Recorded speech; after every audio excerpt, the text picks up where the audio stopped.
네. 이 세상에 우리가 생애를 마무리하면서 확신하는 것이 무엇이 있을까요? 믿음의 사람이라면 그 마지막 순간에서 이렇게 얘기할 것입니다. 여전히 다 하나님의 은혜였다. 그래서 항상 이제 연세가 좀 드신 우리 성도님들 찾아서 마지막 예배하면 항상 마지막이 무엇입니까? 지금까지 지내온 것이 다 하나님의 은혜다. 나의 부족함 속에서, 나의 연약함 속에서 하나님께서 나를 귀하게 이끌어 주셨다라는 것이죠. 또 하나님도 마찬가지시죠. 우리가 그 땅에 들어갈 때 하나님께서는 여러분을 보면서 다 그러실 겁니다. 잘 왔다고, 귀하고 착한 종아 참 잘 왔다, 이렇게 우리에게 칭찬해 주실 것입니다. 그래서 우리의 마지막이 그 은혜로 말미암아 더욱더 영광될 수밖에 없는 이유는 하나님이 우리를 연약한 중에도 부르셨고 인도하여 내셨고 또 우리를 그 땅에 들이시기로 약속하셨으며 여전히 우리의 부족함 속에서도 하나님은 일하시며 우리로 그 하나님의 나라에 들어갈 자격 있는 사람이다라고 하나님께서 칭해 주시기 때문이죠. 그러나 세상의 마지막에서 인간적인 바람이 있다면 여러분 무엇입니까?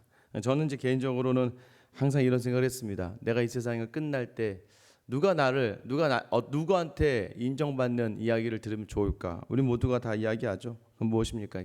자녀들이 들 수가 있겠죠.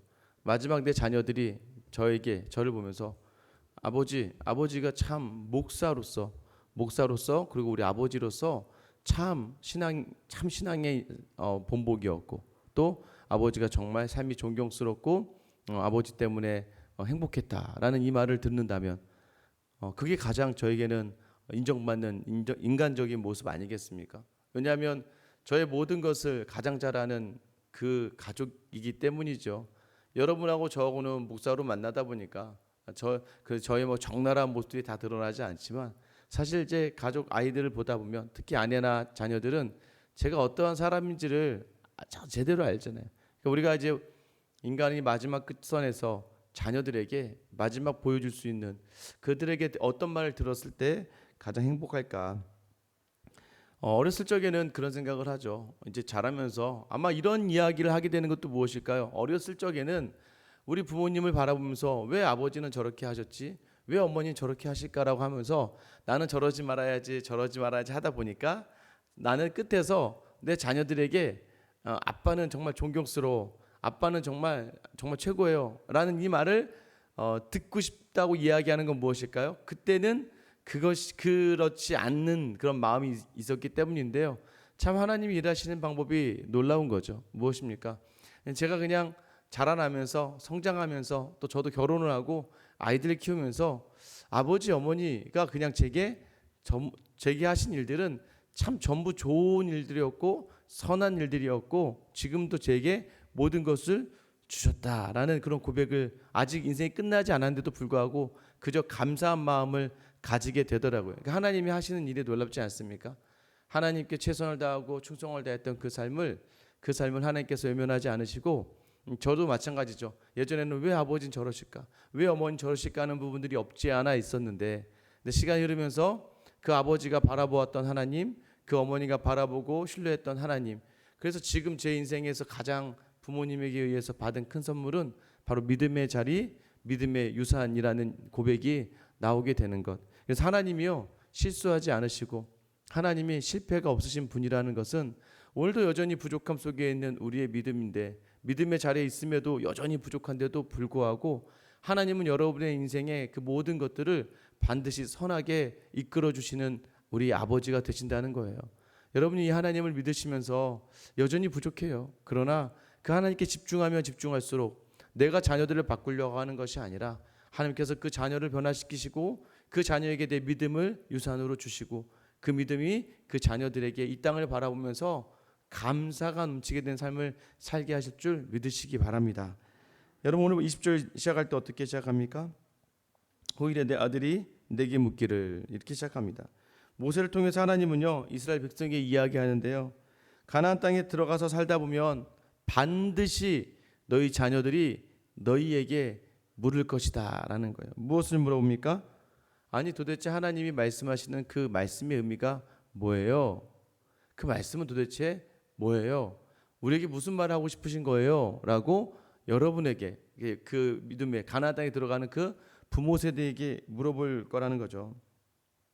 우리에게도 동일하게 마찬가지입니다. 뭐 대놓고선 아버지가 믿는 하나님은 무슨 의미가 있어요? 어머니가 믿는 하나님은 무슨 의미가 있습니까? 라고 물어보지 않겠지만 계속해서 그 자녀들의 눈빛과 바라봄이 우리에게 던지는 질문이라는 거예요. 자녀들이 계속해서 우리에게 질문을 하고 있는 거예요. 아버지가 믿는 하나님, 어머니가 믿는 하나님, 그 말씀은 도대체 무엇입니까? 라고 여러분에게 계속해서 오늘도 앞으로 살아가면서도 성도에게 물어보는 질문이라는 거예요. 그때 모세는 이렇게 이야기합니다. 너희가 그때 이렇게 이야기해 주어라. 어떻게? 처음 21절, 너는 내 아들에게 이르기를 우리가 옛적에 애굽에서 바로의 종이 되었더니. 우리는 종이야. 우리는 이 땅에 죽을 수밖에 없는 존재고 이 땅 가운데 사로잡히는 존재로 살아갈 수 없었던, 우리의 힘으로 헤쳐나올 수 없는 곳에 있는 그러한 사람이었단다. 나도 세상에 얽매여 있었고 세상의 것을 쫓았고, 그죠? 세상의 것으로 채워지면 모든 것이 다 된다고 생각했던 것들, 그게 무엇입니까? 돈이죠. 뭐 먹고 살아야 되고 돈이 많아야 되고 돈으로 자꾸 이게 이렇게 되다 보니까 공부하는 이유도 목적도 뭐예요? 돈 때문이죠. 안정된 생활을 위함이고 여유 있는 생활을 위함이었는데 그 돈이 목적이 되다 보니까 나중에 그러지 않습니까? 부부간에 결혼을 하고 나면 이제 남자분들이 이제 지금은 좀 다르지만 예전에 그러지 않습니까? 남자들이 결혼한 순간부터는 가정을 생각하다 보니까 어떻게든 내가 밖에 나가서 비굴해도 치사해도 참고 고개 숙이면서 살아내는 이유가 무엇입니까? 돈을 벌어다가 가족을 먹여 살리는 것이 주 목적이 되는 것이죠. 근데 그것이 목적이 바뀝니다. 뭘로 바뀝니까? 명예와 돈으로 바뀌죠. 회사에서 좀 더 높은 직책으로. 처음에는 그 높은 직책은 가족을 위함이었는데 나중에 전부 다 내가 그러면서 집에 가서 집에 늦게 들어오지 않고 맨날 밖에 나가게 되면서 어떻게 되는 거예요? 가정에 소홀히 하게 되면서 더 큰 문제가 일어나죠. 목적은 가족을 위함이었는데 세상으로 확 향하다 보니까 세상의 종이 되는 거예요. 자기도 모르게. 그래서 돈이 우선이 되고 권력이 우선이 되고 명예가 우선이 돼요. 그래서 내가 잘하는 게 봐봐, 내가 가족을 위해서 만드는 회사잖아, 내가 가족을 위해서 이렇게 열심히 하잖아 라고 했는데 나중에 아내들이 하는 말이 다 무엇입니까? 내가 언제 그런 거 달라고 했어? 라고 한다는 것이죠. 가족을 위한다며 아이들 돌보지도 못하고. 참 제가 이제 덜어 듣는 참 안타까운 말들이 그거예요. 가끔 이제 우리 집사님들 통화하다 보면 남편이 그냥 그 이제 가정이 좀 어렵거나 남편이 가서 그냥 돈이라도 잘 벌어왔으면 좋겠어요, 이렇게 덜어 이야기하실 때가 있어요. 아유, 그래도 집사님 애들이 아빠 안 찾아요? 그럼 뭐라는 줄 아세요? 평소에 뭐 애들을 돌아봤어야 애들이 아빠를 찾죠. 아빠가 있으나 없으나 애들은 똑같아요 라고 이야기하는 모습 들을 때마다 조금 마음이 그렇구나. 그러니까 목적은 가정인데 가정에서는 내가 없어도 편하다는 거죠. 가서 돈만 잘 벌어와라. 여러분, 이게 목적이 전이가, 이게 바로 세상이라는 거죠. 어느덧 우리는 하나님 위하는 가정이라고 이야기하지만 세상의 종이 되어 살아간다는 거예요.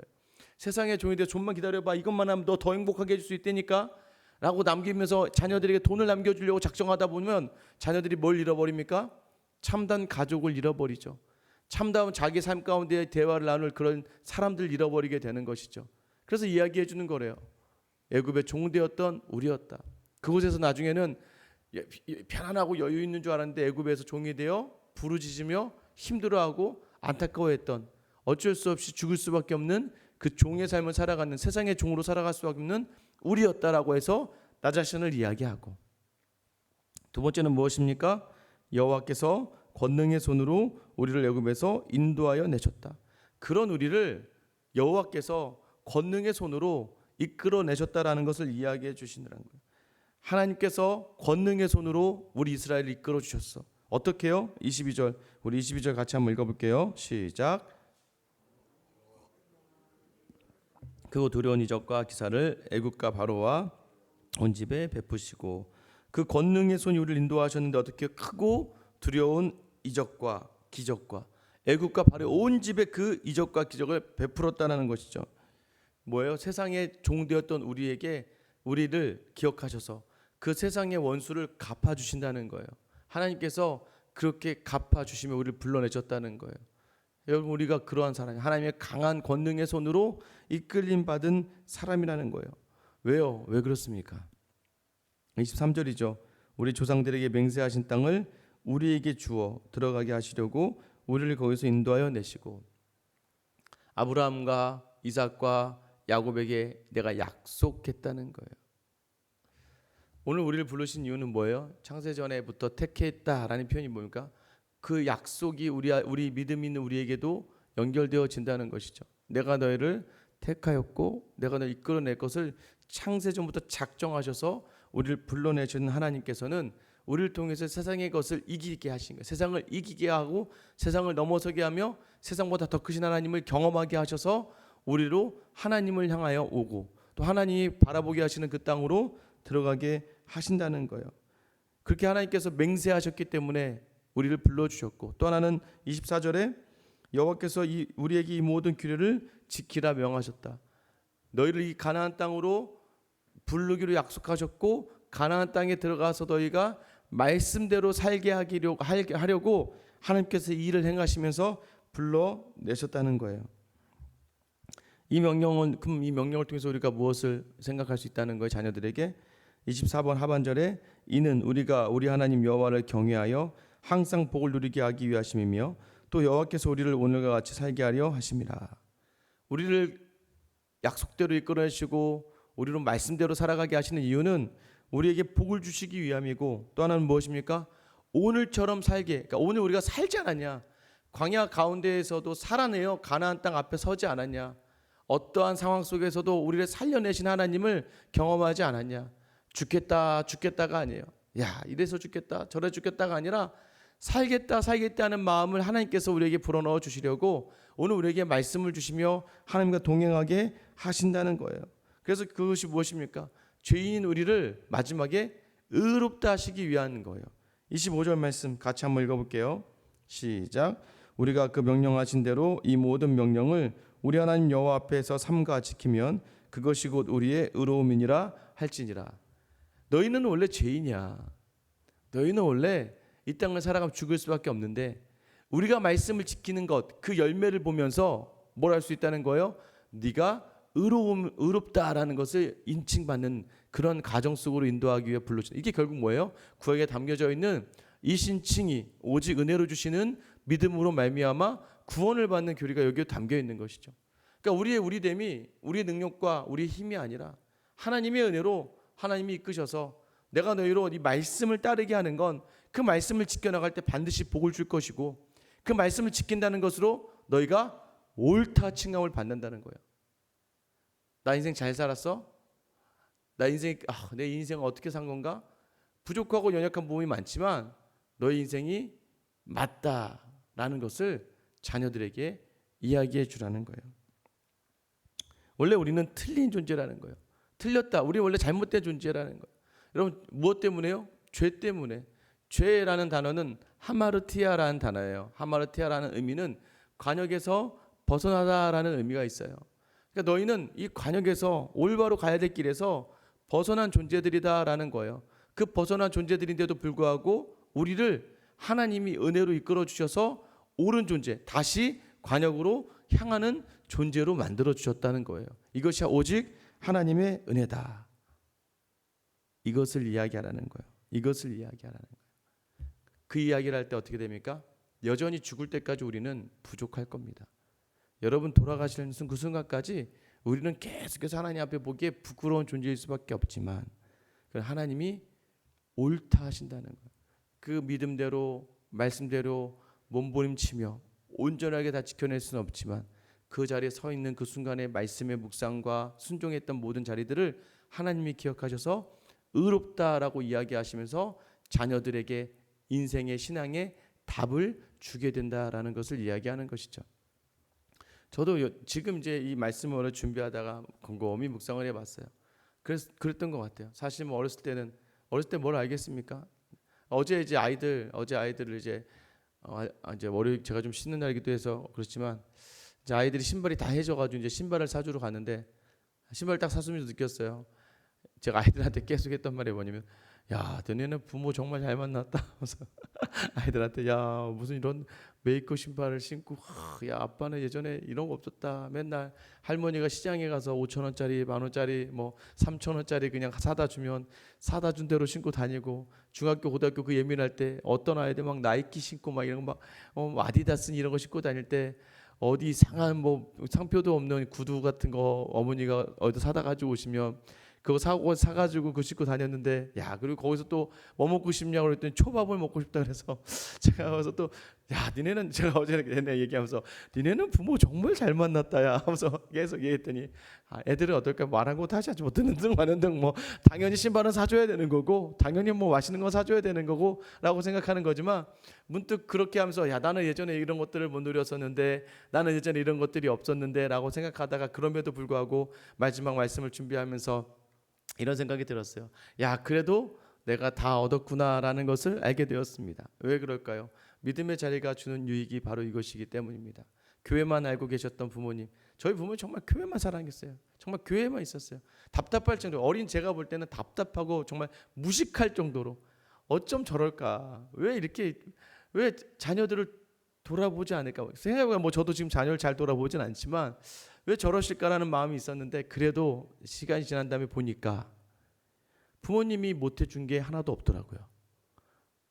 넉넉하게 다른 친구들처럼 풍성하게는 아니었지만, 특히 저는 특별히 부모님이 그래도 제가 하고자 하는 것들, 하려고 하는 것들에 대해서는 다 해주시려고 하셨고, 어떻게든 감당해, 그게 다 부모의 심정이라는 것을 알게 되면서 내가 다 얻었구나, 또 믿음의 눈으로 바라보니까 가장 귀한 것을 얻었구나라는 그런 마음이 드는 거예요.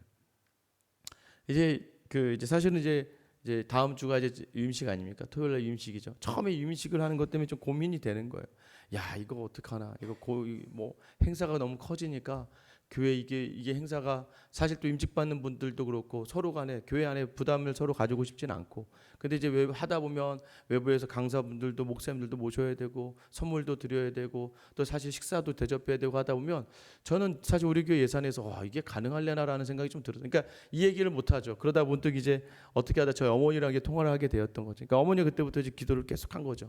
아, 하나님. 그러다가 갑자기 어제 저희 아내 통해서 들었는데, 갑자기 이제 어떤 분이 저희 어머니가 평생 이제 잘 이렇게 기도해 주시고 이렇게 격려해 주시던 어떤 집사님께서 큰 돈이 좀 생기셔서 저희 어머니에게 교회에 헌금을 한 거예요. 그 헌금을 저희 어머니가 마침 저희가 생각이 나서 저에게 주기로 작정을 한 거였어요. 근데 이제 처음에는 감사한 마음이었는데, 좀 시간이 지나다 보니까 그냥 그 마음 하나면 되겠다라는 생각이 들겠더라고요. 그래서 그 마음마저도, 그러니까 끝까지, 그러니까 아들이 담임 목사가 됐는데도 어머니는 아들이 계속 걱정이 되고, 어머니 계속 아들이 좀 염려가 되는 부분이 있었던 것 같아요. 그러다 문득 그냥 오히려 그 마음 하나면 됐다라는 마음이 제가 들었어요. 처음에는 그래, 이렇게 여유 있게 가면 좀 이렇게, 그래 나도 이렇게 하고 하면서 할 수 있겠다라는 생각이 들었는데, 문득 그냥 어제 말씀 준비하면서 보다가 그 마음과 기도면 충분히 되고, 또 이제 우리 집사님이 한 분이 그러시는 거예요. 목사님 다 돼요, 걱정하지 마세요 하면서 얘기해 주시면서 그렇게 되겠구나라는 생각을 가지게 되었습니다. 그런데 그때 느꼈던 건 뭐예요? 그냥 그 부모의 마음. 여러분도 여러분에게 다시 한번 질문해 보시기 바래요. 여러분 분명히 여러분 앞으로 살아가시면서 여러분의 자녀들이 여러분에게 질문할 거예요. 대놓고 하나님 뭐예요, 엄마에게 하나님 뭐예요 라고 하지 않겠지만, 계속해서 여러분에게 삶으로 질문할 겁니다. 그 하나님은 도대체 어떤 분이세요?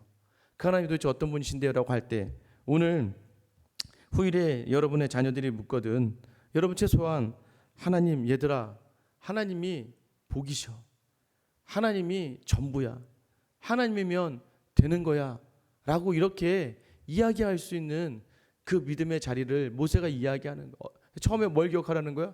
나된 모습, 나의 죄된 모습을 기억하라는 거야. 세상에 종되었고 여전히 믿음이 있다면서도 세상을 향하던 부끄러운 연약한 우리의 마음들을 돌아보고, 두 번째는 무엇입니까?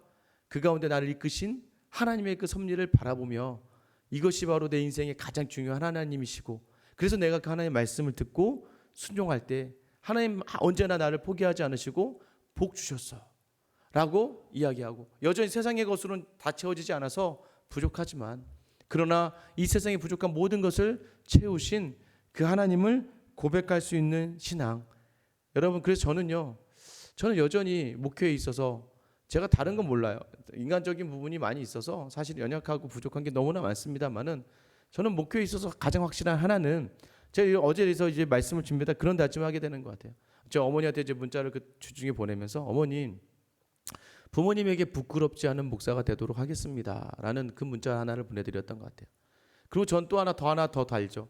저희 자녀들에게 부끄럽지 않은 목사가 되야겠다. 자녀들이 볼 때 가장 잘 알잖아요. 제 치부를 가장 잘 아는데 그게 바로 제 삶에서 자녀들에게 답할 수 있는, 자녀들의 그 신앙의 질문에 신앙으로 답할 수 있는 그런 모습이겠다라는 생각이 들었습니다. 사랑하는 성도 여러분, 이 새벽에 나와서 기도하실 때 여러분, 저는 맞아요.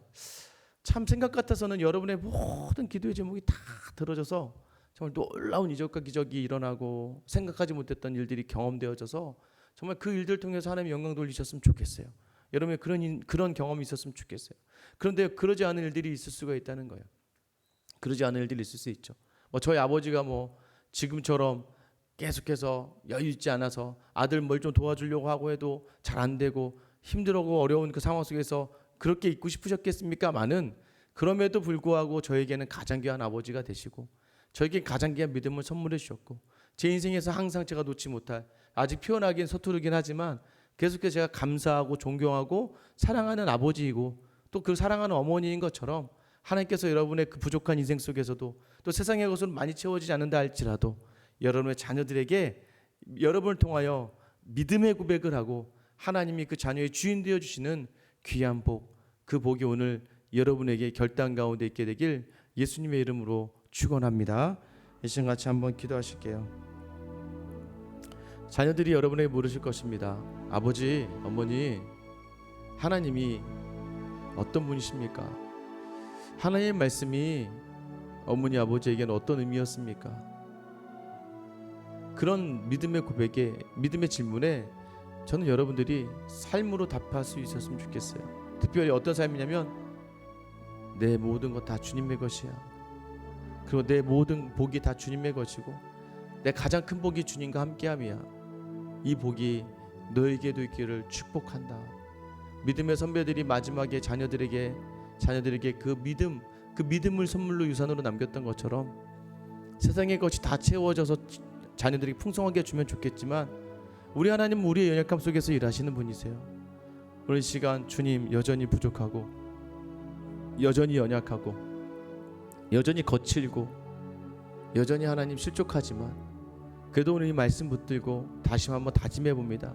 주님, 우리의 자녀들에게 죄된 나를 이끌어 주신 그 하나님을 고백할 수 있는 신앙의 그 고백이 오늘 하루만이라도 우리 삶을 통하여 이루어지게 하여 주시옵소서.